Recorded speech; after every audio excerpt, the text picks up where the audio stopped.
सावीमुळे एकदा तुला जेलमध्ये जावं लागलं होतं आणि त्याचाच बदला घ्यायचा म्हणून करतोयस ना हे सगळं?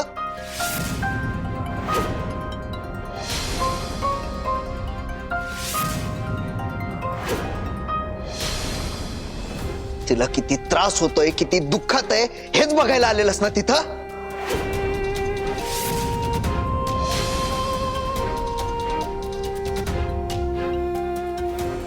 मागचं उकरून काढू नको.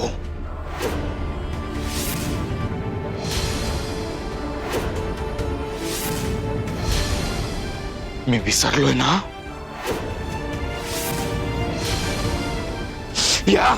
या तुझ्या या बायकोच्या प्रेमापोटी आम्हाला मास दाखवतोस काय? हा? तुझ्या बायकोचं प्रेम ठेवायचं तुझ्याकडं, आम्हाला दाखवायचं नाही.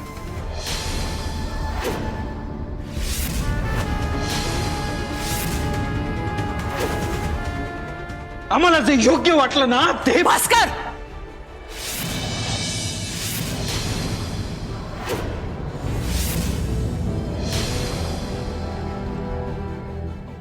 तोंड बंद ठेव.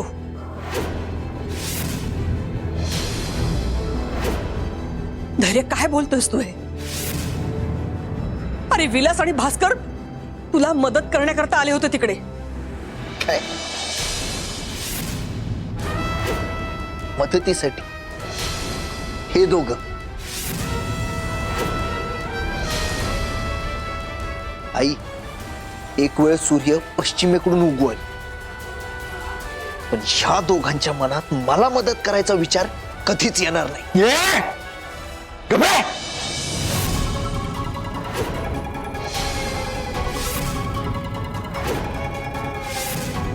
तुला कोण विचारते रे? तू या मूर्ख पोरीच्या प्रेमात ना येरा झालाय, त्यामुळे तुला दुसरं काही दिसत नाही. ऐक ना, हे आमच्यावर डाऊट नाही घ्यायचा, आणि जर तू डाऊट घेतला ना तोंड सांभाळून बोल तू. धैर्य, धैर्य, बाद झालं. अरे काय चालू तुम्हा तिघांचं? हो, ही पोरगी आम्हाला घरात नकोय, पण म्हणून तिला घरातनं बाहेर काढण्यासाठी विलास आणि भास्कर या थराला जातील असं मला नाही वाटत. माझी खात्री आहे त्या दोघांनी हे काम केलेलंच नाहीये. आणि आता बाद झाला हा तमाशा. तू जाऊन खोलीत आता आराम कर.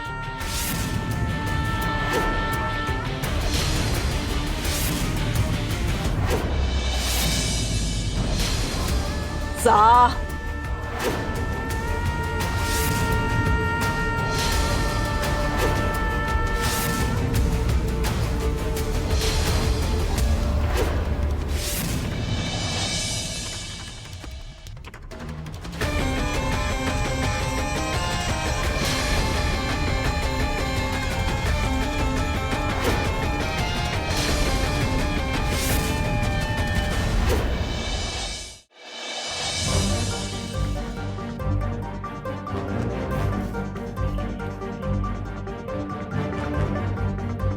धैर्य,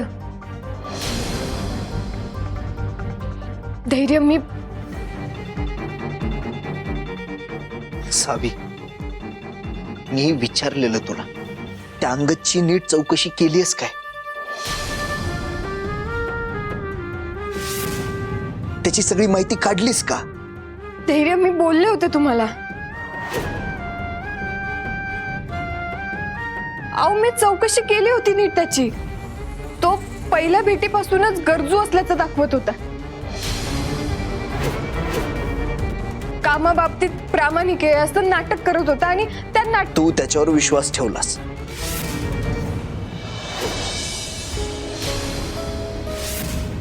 सावी, असं कुठं असतंय का? असं असं कोण ठेवतं बरं विश्वास? धैर्यने सावीवर चिडायचं सोडून इतक्या आपुलकीने का बोलतोय?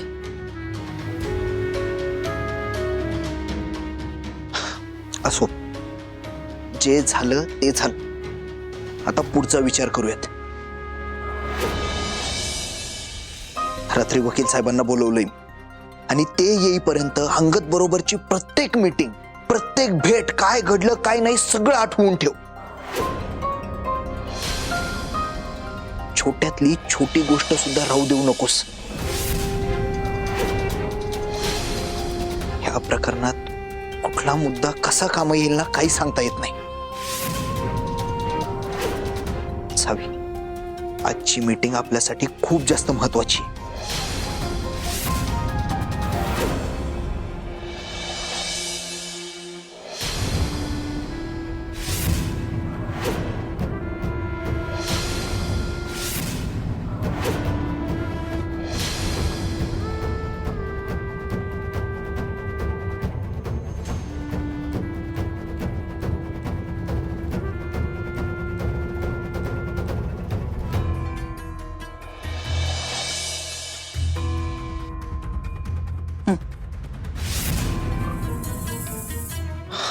आई, हे बघ, मी पूर्णपणे बरा झालोय आता. मला गरज नाहीये याची.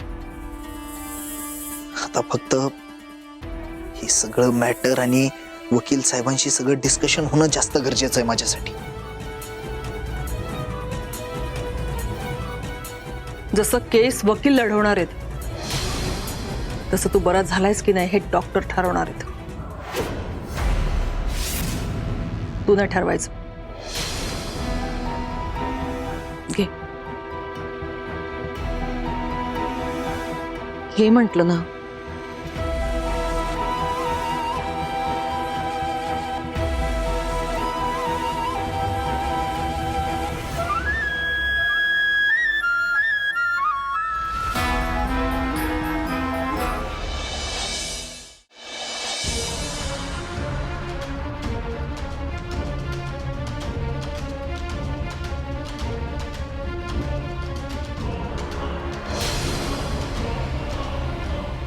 धैर्य, सॉरी, पण एवढा सगळा जमून आलेला प्लॅन मी तुझ्यामुळे उधळलेला नाही रे बघू शकत. आणि त्यासाठी ही केस संपेपर्यंत का होईना पण या सावीपासून तुला राम ठेवावंच लागणार आहे. आणि म्हणून मी या गोळ्यांचा डबल डोस देते तुला.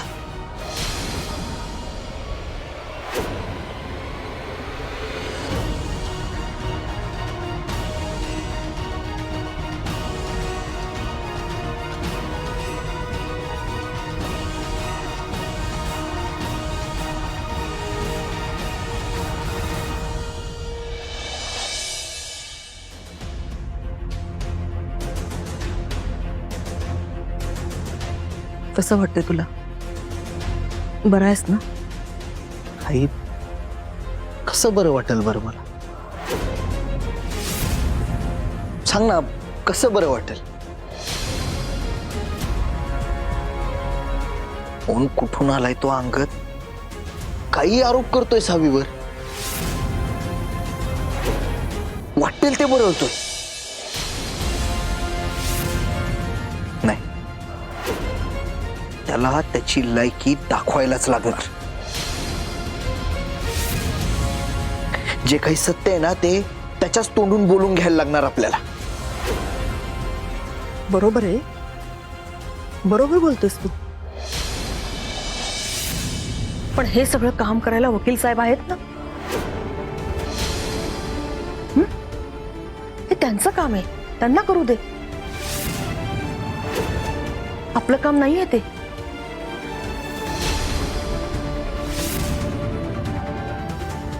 आणि हे बघ धैर्य, मी तुला आता जे काही सांगते ना ते जरा शांत डोक्याने आहे. झालेल्या प्रकरणावरून तू तुझ्या दोन्ही भावांवर चिडलास, त्यांच्यावर संशय घेतलास. अशी शंका मनात आणू पण नकोस. मी सांगते ना तुला, त्या दोघांचा काही हात नाहीये रे यात. उलट त्या दोघांना तुझी काळजी वाटत होती रे, म्हणून आम्ही तिघे पोलीस स्टेशनला आलो होतो.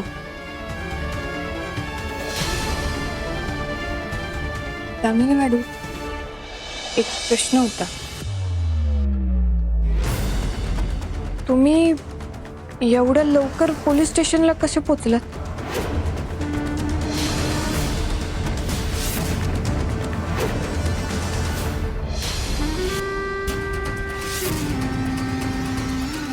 आणि तुम्हाला कसं कळलं की धैर्य पोलीस स्टेशन मध्ये आहेत ते?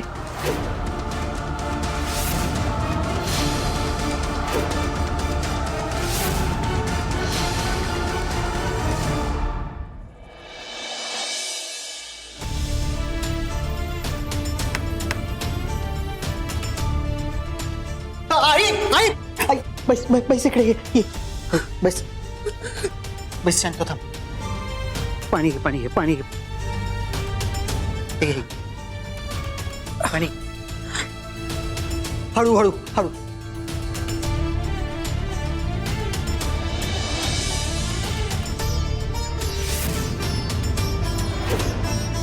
खोट हे समजा खोट आहे.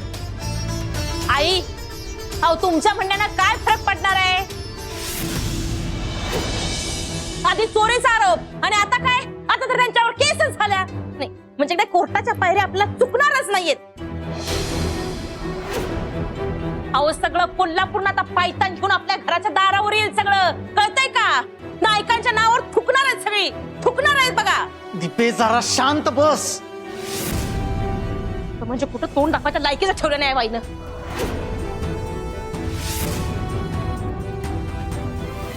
केतन केतन आपण जाऊया सावीकडे. हा चल चल आपण जाऊया, तिला गरज असेल आपली. जावा जावा जावा लवकर जावा. अजून लेकीला पाठीशी घाला. जा लवकर जावा जावा की जावा. तिचं कुठं ऐकत बसलेस बाबा. चल चल आपण जाऊया. कुठं ऐकत बसले मग? ऐक बघ खूप वेळ झालाय मी जाऊ. रीना परत तुम्ही इथं मग सावीपाशी कोण आहे तिकडं? समजा काय केलं का त्या पोरानं? तो तर चांगला पोरगा होता ना आणि भाऊंचा विद्यार्थी आहे असं म्हणला होता ना तो. मग माझ्या सावीवर असे खोटे नाटे आरोप कशा पाय करायला लागले तो? काकी काकी तुम्ही शांत व्हा बरं आधी.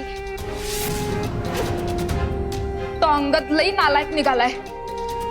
तो जे काही काही बोललाय ना ते सगळं खोटं आहे. आपल्या सावीनं त्यातलं काही एक केलेलं नाहीये.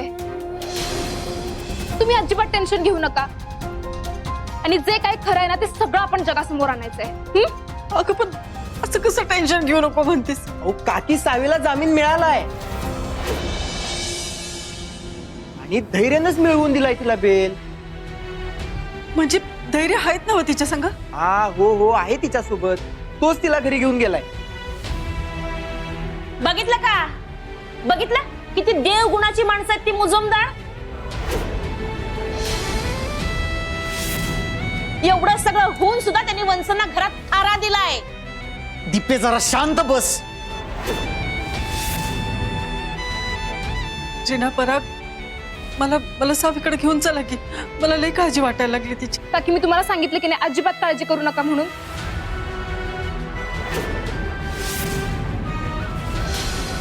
अहो धैर्याने आपल्या सावीची सगळ्यांसमोर बाजू घेतली बघा. त्यामुळे ते व्यवस्थित काळजी घेतील आपल्या सावीची.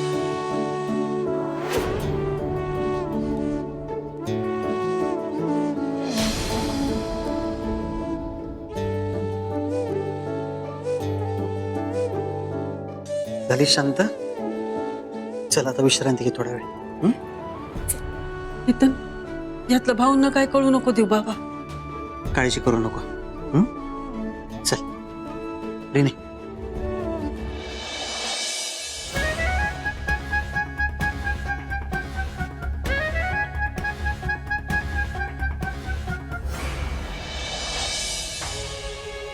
दामिनी मॅडम मानलं तुम्हासनी.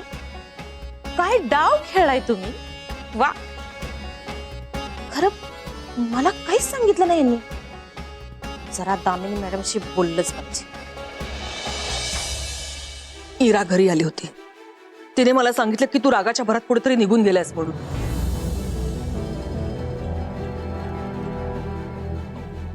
आता रागाच्या भरात तू कुठे जाणार हे मला न कळायला मी काही मूर्ख नाहीये. आई आहे मी तुझी. रागाच्या भरात तुझ्या हातून काही चूक होऊ नये, या केसमध्ये अजून अडचणी येऊ नये म्हणून आम्ही तिकडे आलो रे.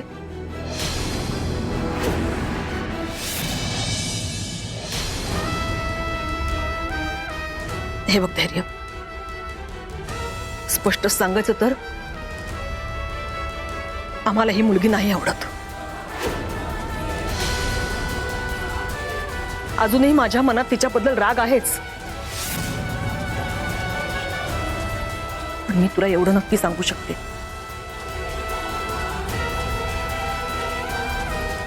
ती कशीही असली ना तरी या प्रकरणात मी तिच्या पाठीशी उभी आहे. आणि त्याला कारण पण तसंच आहे.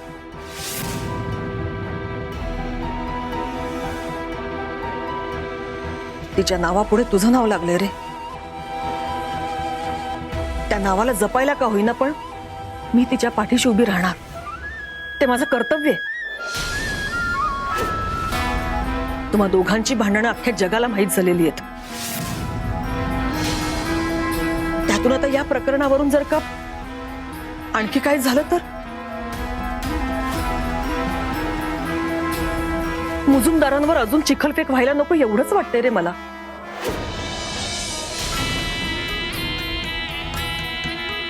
त्यातून तू जर का घरच्यांवर संशय घेणार असशील तर सावी आता जे काय बोलते तेच कोर्टात बोलणार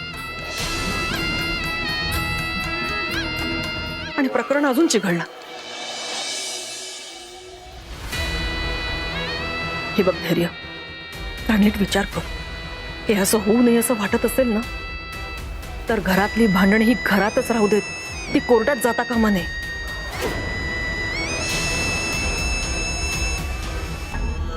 कळतंय ना तुला?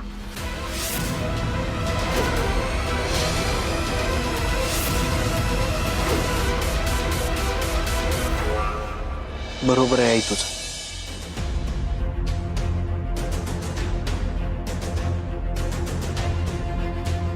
सावी, या प्रकरणातनं तुझी निर्दोष सुटका करून घेण्याची जबाबदारी पूर्णपणे माझी. कारण मला विश्वास आहे की तू काहीही केलेलं नाहीयेस. तू निर्दोष आहेस. हा, पण याचा अर्थ असा नाही की माझ्या मनात तुझ्याबद्दल सॉफ्ट कॉर्नर आहे. मी हे सगळं फक्त माझ्या घरच्यांसाठी करतोय.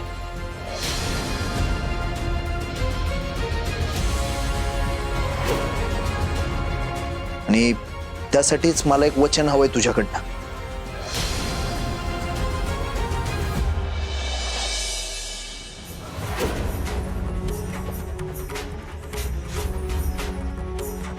जोपर्यंत ही केस कोर्टात सुरू आहे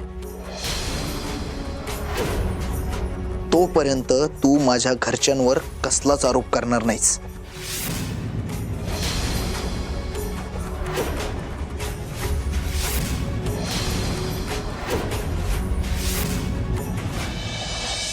आणि आपल्यातही जे काही वाद आहेत त्याबद्दलही काही बोलणार नाहीस.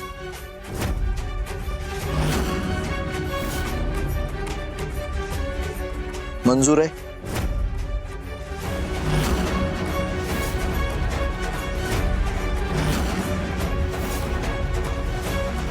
सावी, मला उत्तर दे, हो की नाही.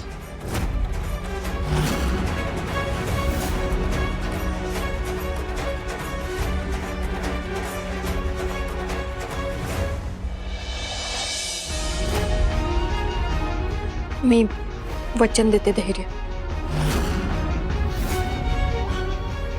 मी घरातल्यांवर कुणावरच आरोप करणार नाही.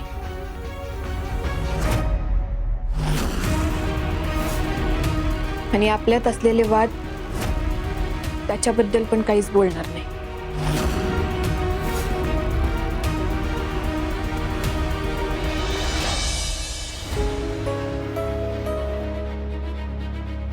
चल आपण जाऊ.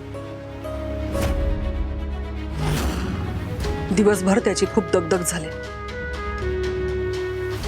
आराम करू दे त्याला. धैर्य, आराम करतो. मी आलो फ्रेश होऊन.